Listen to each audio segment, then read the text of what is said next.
ধরেছিলাম সবাই আমাকে বলতো তাহির সাহেবের আগমন, সুভাষ আগমন। আমি যখন মারা যাব আমার আর কেউ তাহির সাহেবের আগমন করবে না গো। আমার ঘরে বলবে রাজ, বাইরে বলবে রাজ। এর অর্থটা কি?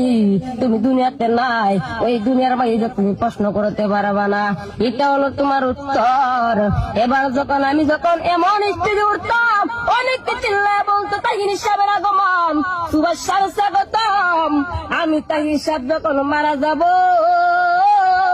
আমার আর কেউ তাহির সাহেবের আগমন করবে না। আমার ঘরে বলবে বাইরে বলবে রাজ। এবার ওই তাহির সাহেবের স্ত্রীকে জিজ্ঞাসা করলো, ও তাহির সাহেবের স্ত্রী, তুমি একটু তোমার স্বামীর পাশে থাকো। এবার ওই স্ত্রী ডাক দিয়ে বলে, তাকে আমার বই লাগে, আপনি একটু আপনার ওই মমুরদালার সাথে থাকবেন নি।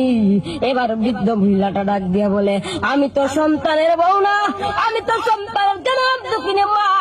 সবাই চলে গেলে আমি আবার সন্তানকে পেলে কোথাও যাইতে পারবো না। এমন দরদি মা, এমন দরদি মার দুনিয়াতে নাই। ওই দুরন্ত কিনে মারা যদি কষ্ট দিয়ে কবায় যাও, আজাদের কোনো শেষ নাই। এজন্য তাহিনী বলে, আমি তাহিনী বই না যাই, একদিন এই দুনিয়া কিছুই থাকবে না। কোথায় যাবে তোমার টাকার বাহাদুরে, কোথায় যাবে তোমার সম্পদ, কোথায় যাবে তোমার